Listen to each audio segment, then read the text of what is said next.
दो लड़कियों पर छोड़ा हुआ अपना सपना क्या ये बाप पूरा कर पाएगा या उनका सपना अधूरा ही रह जाएगा।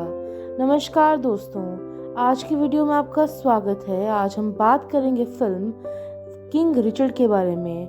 किंग रिचर्ड एक बायोग्राफिकल फिल्म है।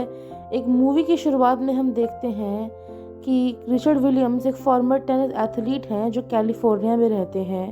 वो अपनी wife Brandy, 3 step daughters Tunde, Isha और लियांड्रा और 2 बेटियां वीनस और सेरेना के साथ वहाँ पर बहुत खुश हैं। वो अब रिटायर होना चाहते हैं, तो उनका एक ही गोल है कि वो अपनी 2 बेटियों को दुनिया की बेस्ट प्रोफेशनल एथलीट्स बना सकें। और वो उनको प्लान करने के लिए प्रिपेयर कर रहे हैं कि कैसे वो कामयाबी की ओर बढ़ सकें जब से वो पैदा हुई हैं। हम देखते हैं कि वो बार बार कोशिश से बात करने की कोशिश करते हैं, जो टेनिस खिलवाते हैं अपनी बेटियों को ट्रेन करवाने के लिए, लेकिन हर बार उन्हें रिजेक्ट कर दिया जाता है। लेकिन वो फिर भी गिव अप नहीं करते हैं। वो अपनी बेटियों के लिए बेस्ट टेनिस कोच ढूंढ कर ही रहेंगे। उसके बाद हम देखते हैं कि एक दिन रिचर्ड अपनी सारी बेटियों को लेकर पार्क में जाते हैं, जहां पर वो वीनस और सेरेना को रोज ट्रेन करते हैं। टुंडे वहां पढ़ रही होती है और अचानक से उसे कुछ गुंडे परेशान करने लग जाते हैं। ये बात पता लगते ही रिचर्ड वहां पर तुरंत चला जाता है और अपनी बेटी को कंफर्ट करने के बाद उन सारे गुंडों को कन्फ्रंट कर लेता है। वो उसे बोलता है कि मेरी बेटी को परेशान करना बंद करो, लेकिन जो उसे गुंडे हैं उसकी वार्निंग को समझते नहीं हैं और उसे मुक्का मार देते हैं, पैर मारते हैं और रिचर्ड को घायल कर देते हैं। जब वो लोग घर पहुंचते हैं तो ब्रैंडी उन्हें बड़े प्यार से वेलकम करती है और ट्रेनिंग के बाद अब रिचर्ड की टर्न है सिक्योरिटी गार्ड का काम करने की, जो वो हर रात करता है। दिन में ब्रैंडी नर्स की तरह काम करती है। काम पर रिचर्ड जो है वो स्पोर्ट्स मैगजीन पढ़ रहा होता है और उसमें से अचानक एक आर्टिकल दिखाई देता है उसे एक फेमस टेनिस कोच के बारे में। तो उसे आइडिया आता है कि वो जाकर अपनी बेटी की स्किल्स उसके सामने प्रमोट करेगा। अगली सुबह रिचर्ड उस फेमस टेनिस कोच से मिलने जाता है और उसे एक वीडियो दिखाता है जिसमें वीनस और सेरेना की अमेजिंग स्किल्स दिखाई जाती हैं। अनफॉर्चुनेटली वो कोच उसे मना कर देता है और कहता है कि बहुत सारे पैसे ना होने पर दुनिया के बेस्ट प्लेयर्स और उनकी स्किल्स भी कुछ नहीं कर पाएंगे और ना ही उन्हें प्रोफेशनल एथलीट्स बना पाएंगे। उस रात रिचर्ड परेशान होता है, सोचता है टेनिस कोर्ट के बारे में, अकेला खड़ा होके अपनी फैमिली को फिर डिनर पे बाहर लेकर जाता है। कुछ समय के बाद वो गुंडे दोबारा से आते हैं उसे परेशान करने के लिए। पहले तो वो कोशिश करता है कि वो उनसे दूर हटकर चला जाए, लेकिन जब उसे गुस्सा आता है, उनकी रूड बातें जब वो टुंडे के बारे में बोलते हैं, तो रिचर्ड उन्हें जोर से मुक्का लगाता है और अपने रैकेट से ठग को मारने की कोशिश करता है, लेकिन उसके बहुत सारे दोस्त इकट्ठे होकर रिचर्ड को मारते हैं। लकीली वो रिचर्ड को अकेला छोड़ने का डिसाइड करते हैं, क्योंकि उन्हें लगता है कि कोई भी रिचर्ड के बारे में ध्यान नहीं देगा। रिचर्ड चुपचाप अपने घर आता है, बिल्कुल पिटा हुआ, और ब्रैंडी उसके वुंड्स को ट्रीट करती है। इस इंसिडेंट को देखकर लगता है कि उसके हस्बैंड के साथ ये पहले भी हो चुका है। अगले दिन रिचर्ड वीनस को लेकर और सेरेना को लेकर कोच पॉल कोहेन के पास वापस जाता है और इस बार उन्हें वो इन पर्सन उसकी स्किल्स दिखाना चाहता है। वो पॉल को प्रैक्टिस के बीच में जब वो जॉन मैकेनरो और पीट सैम्प्रस के साथ होते हैं वहाँ देख लेते हैं, और उनकी पहली हेजिटेशन के बाद भी पॉल इवेंचुअली मान जाता है उन्हें प्रैक्टिस करते देखने के लिए।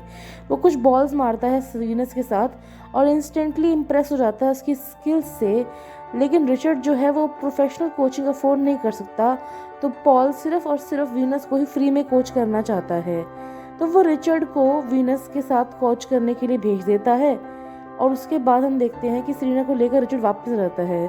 अब वीनस कोचिंग करेगी पॉल के साथ और सेरेना कोचिंग करेगी घर पर उसके और ब्रैंडी के साथ। प्रैक्टिस पर निकलने से पहले वीनस सेरेना को रीअश्योर करती है कि उसे टेंशन लेने की ज़रूरत नहीं है, और जो उसके फादर हैं वो सारी वीडियोस रिकॉर्ड करेंगे वीनस की प्रैक्टिस के साथ, जो वो पॉल के साथ करेगी, ताकि सेरेना उन वीडियोस को देखकर सीख सके।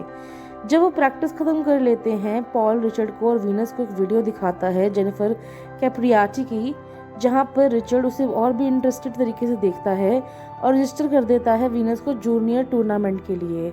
वो सोचता है कि शायद ये पहला स्टेप हो सकता है उसका दुनिया में अपना नाम कमाने का। हम देखते हैं कि वीनस जो है बहुत अच्छा खेलती है और बहुत महीनों के लिए वीनस कॉन्स्टेंटली ट्रेनिंग के अंदर अपना दिमाग लगाए रखती है जब तक कि जूनियर टूर्नामेंट का दिन नहीं आ जाता। रिचर्ड की एंटायर फैमिली जो है वो जाती है इसे सपोर्ट करने उसके सारे ओपोनेंट्स के अगेंस्ट, और वो सारों को हरा देती है और जीत जाती है। रिचर्ड जो है इंसिस्ट करता है वीनस को और उसकी बहनों को कि वो अभी भी हम्बल रहें और अपनी सक्सेस को ज़्यादा सेलिब्रेट ना करें। एक रात प्रैक्टिस करते हुए पार्क में रिचर्ड जब घर आता है तो वीनस और सरीना के साथ कुछ एजेंट्स को देखता है जो सोशल सर्विसेज से आए थे।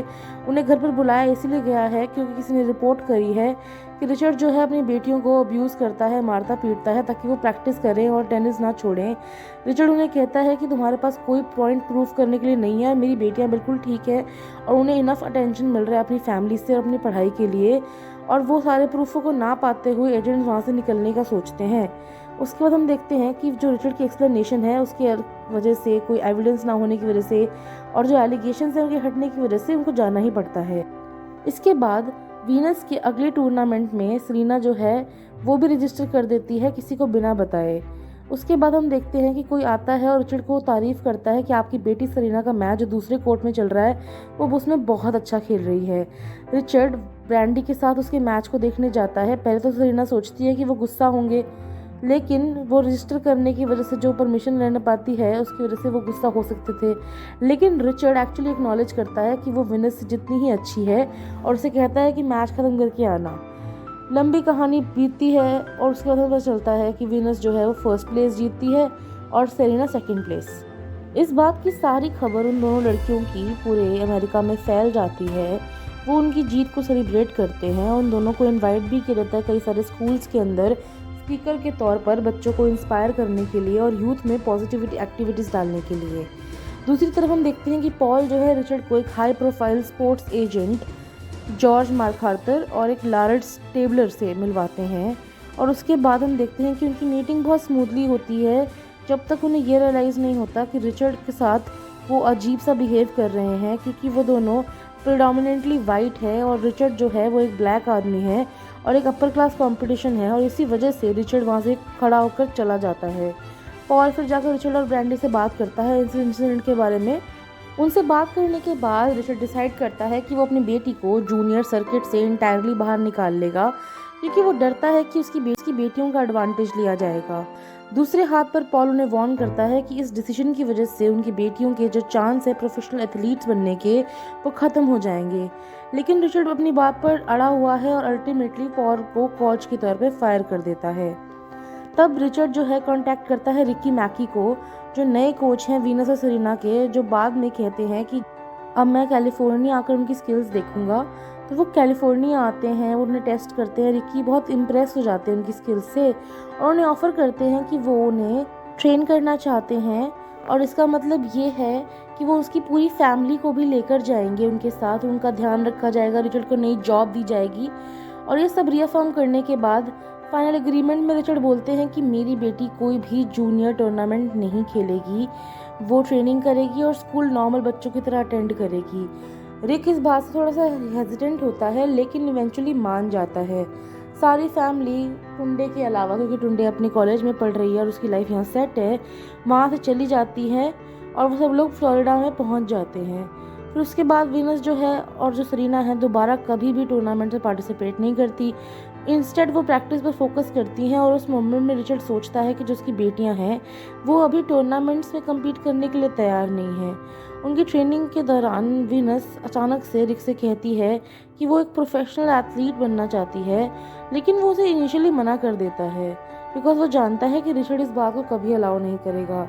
उसके बाद जब वीनस बार बार उस बारे में बोलती है तो वो एक सैड फेस बना लेती है और वो उसे बताता है कि वो रिचर्ड को परस्यू करने की कोशिश करेगा और उससे बताएगा एक टूर्नामेंट के बारे में जो ओकलैंड में हो रहा है, जहां वो वीनस को कम्पीट करने देंगे। रिचर्ड मानता है हल्का सा, लेकिन वो अभी भी मना कर देता है क्योंकि फिर वो एक न्यूज़ रिपोर्ट देखता है जहां पर रिक की पुरानी स्टूडेंट जेनिफर कैप्रियाटी जो थी वो सफ़र करती है बर्नआउट से। और वहाँ पर हम देखते हैं कि वो उसे अरेस्ट कर लिया जाता है ड्रग पोजीशन के लिए। वो वरीड होता है कि उसकी बेटी के साथ भी वही होगा जो उसके साथ हुआ था। इस वजह से रिचर्ड जो है वो फैमिली को डिज्नीलैंड ले जाता है और ऑब्वियसली रिक बहुत कंफ्यूज हो जाता है क्योंकि लड़कियां प्रैक्टिस मिस कर देती हैं। जब वो घर वापस आता है तो रिक गुस्से में उसे कन्फ्रंट करता है और कहता है कि तुमने अपनी बेटी की प्रैक्टिस कैंसिल क्यों कराई। तो फाइनली रिक को वो बताता है कि वो नहीं चाहता कि उसकी बेटियां जेनिफर की तरह बन जाएं। ये बात सुनकर रिक उसे बताता है कि जो रिचर्ड है वो हमेशा अपने बारे में ही सोचता है, सब चीज़ें अपने लिए ही करता है, प्रिटेंड करते हुए कि वो अपनी बेटियों के लिए कुछ कर रहा है। दूसरी तरफ ये सारी बातें वीनस सुन लेती है और फिर वो बाहर आती है घर से गुस्से के अंदर। ब्रैंडी भी आर्ग्यू करती है रिचर्ड के साथ किचन के अंदर। वो कहती है कि उन्हें पहले चीज़ें फैमिली के साथ डिस्कस करनी चाहिए और जो फैमिली है उससे बात करनी चाहिए पहले कोई भी डिसीजन लेने से। इनफैक्ट उन्होंने कभी भी नहीं पूछा वीनस से कि वो क्या चाहती है। थोड़े टाइम के बाद हम देखते हैं कि वो जो प्रैक्टिस कर रहा होता है वीनस के साथ, तो वो इंसिस्ट करती है कि वो टूर्नामेंट में पार्टिसिपेट करना चाहती है। वो वीनस से बात करता है, उसे बताता है अपने पास्ट के बारे में और कहता है कि श्रेवरपोर्ट में जो उसके पिताजी हैं, एक्सीडेंटली उसने एक वाइट आदमी का हाथ छू लिया था, तो उस आदमी ने उसे मारना शुरू किया और जो उसके जो फादर थे वो भाग गए रिचर्ड का ध्यान रखने की बजाय। तब से उसने अपने आप को प्रॉमिस किया था कि वो कभी भी अपने बच्चों से दूर नहीं भागेगा और वो उन सबको प्रोटेक्ट करके रखेगा। वो रियलाइज़ करता है कि उसके पास्ट ट्रॉमा की वजह से उसने वीनस का भी ध्यान भटका के रखा है और वो अब चाहता है कि वो हमेशा वीनस को सपोर्ट करे और उसके डिसीजन को वो मान जाता है टूर्नामेंट में जाने के लिए। सून जो फैमिली है वो ओकलैंड चली जाती है टूर्नामेंट के लिए, लेकिन टूर्नामेंट शुरू होने से पहले वो एक एजेंट से मिलते हैं जो एक वेल नोन स्पोर्ट्स ब्रांड का होता है और वो उन्हें मेजर स्पॉन्सरशिप ऑफर करता है 3 मिलियन की। अनएक्सपेक्टेडली फैमिली सारी मना कर देती है और फिर रिक अर्ज करता है उन्हें एक्सेप्ट करने के लिए ऑफर, लेकिन वीनस मना कर देती है। वीनस कहती है कि अगर अभी 3 करोड़ का ऑफर आया है तो शायद आगे भी ऑफर आएगा। इसी बात को लेकर सारी फैमिली शांत हो जाती है और फैमिली बिलीव करती है कि जैसे ही वीनस खेलना शुरू करेगी तो उसे और ऑफर्स मिल सकते हैं। दूसरी तरफ वो सब लोग सरप्राइज हो जाते हैं टुंडे को देखकर जो कंपटीशन में अपनी बहन को सपोर्ट करने आई है। वीनस शॉन स्टैफर्ड के अगेंस्ट खेलती है पहला प्रोफेशनल मैच और बहुत ही मुश्किल फाइट के बाद वो जीत जाती है। बाद में रिक जो है वो लर्न करता है कि जो वीनस है अब एक ऐसी प्लेयर के साथ लड़ने वाली है जो अपने लिए बेस्ट खेलती है, अंड्राडा सेंशी विकारियो। उसके बाद हम देखते हैं कि वो पहुंच जाती है उसके अंदर मैच के अंदर। जो प्रीवियस एजेंट होता है वो अपनी मनी को बढ़ाकर $4 मिलियन कर लेता है और वो रिचर्ड एक्सेप्ट करने की कोशिश करता है, लेकिन वीनस उसे कहती है कि वो श्योर है कि वो विकारियो को बीट कर देगी। उसके बाद देखते हैं कि सब लोग वो ऑफ़र कैंसिल कर देते हैं। रिक होप करता है कि सेकेंड अपॉर्चुनिटी वेस्ट ना हो गई हो, पर दूसरी तरफ हम देखते हैं कि रिचर्ड जो है वो एक्सेप्ट नहीं करना चाहता वो ऑफ़र, क्योंकि वो अभी भी अपनी डॉक्टर में बहुत बिलीव करता है। अभी सेकंड मैच जो होता है उससे पहले रिचर्ड को सरीना मिलती है जो कोर्ट के पास खड़ी अकेली होती है। वो जानता है कि सरीना जलती है वीनस के सक्सेस से, उसे चीयर ऑन करता है और कहता है कि वो भी वर्ल्ड की best professional athlete, greatest of all times बनेगी और कुछ ही सालों में सब कुछ हो जाएगा। उस दिन फाइनल मैच हाई जाता है और वीनस जो है अपने बालों में ब्रेड्स करवाती है फाइनल मैच से पहले और कोर्ट में पहुंचते वक्त वो कॉन्फिडेंटली विकारियो को फेस करती है। इनिशियली वो फर्स्ट सेट जीत जाती है और सेकंड सेट से पहले जो उसके अपोनेंट है उसको इन्फ्यूरिएट करने के लिए विकारो एक्सटेंडेड बाथरूम ब्रेक लेती है। ये वो जानबूझ के करती है ताकि सारा क्राउड वीनस की तरफ देखे और वो और भी नर्वस हो जाए। जब विकारो वापस आती है तो वो मैनेज कर लेती है रिकवर करना और इवेंचुअली वीनस से जीत जाती है। लॉकर रूम के अंदर रिचर्ड और ब्रैंडी एक सैड, उदास, रिजेक्टेड वीनस को कंफर्ट करते हैं और कहते हैं कि सब लोग उससे प्राउड हैं। फैमिली वो स्टेडियम से बाहर निकलती है और वो सरप्राइज हो जाती है एक बड़े से क्राउड को देखकर जो उसे सपोर्ट कर रहा है, चीयर ऑन कर रहा है और उसे चैंपियन की तरह देखता है। आखिर में रिक भी रिचर्ड को बताता है कि सेवरल मेजर शू कंपनीज एंशियस हैं वीनस से मिलने के लिए। उसके बाद पता चलता है कि 15 की उम्र में वीनस ने अपना पहला रिबॉक के साथ कॉन्ट्रैक्ट साइन किया जो कि $12 मिलियन का था। रिचर्ड अभी भी अपनी एजुकेशन और फैमिली को आगे रखता है अपने बच्चों की। 41 साल की उम्र में वीनस जो है वो अब जाकर आगे देखा जाएगा कि विंबलडन की 5 टाइम विनर बनेंगी, जो पहली अफ्रीकन अमेरिकन वुमन है जिन्हें नंबर 1 टॉप रैंक दिया जाता है ओपन एरा में। दूसरी तरफ सरीना जो उन्हें 2 साल बाद ज्वाइन करती हैं, वो 23 बार ग्रैंड स्लैम चैंपियन बन चुकी हैं और greatest players of all time of tennis history consider होती हैं, जैसे रिचर्ड ने प्रिडिक्ट किया था। इसी के साथ फिल्म ख़त्म हो जाती है। अगर आपको ये फिल्म अच्छी लगी तो हमें ज़रूर बताइएगा, कमेंट्स में अपना फेवरेट पार्ट ज़रूर लिखिएगा, वीडियो को लाइक कीजिएगा, चैनल को सब्सक्राइब कीजिएगा क्योंकि ये मुफ्त है। दोस्तों के साथ ये वीडियो को ज़रूर शेयर कीजिएगा। आपसे मिलेंगे हम किसी और फिल्म के साथ। तब तक के लिए धन्यवाद।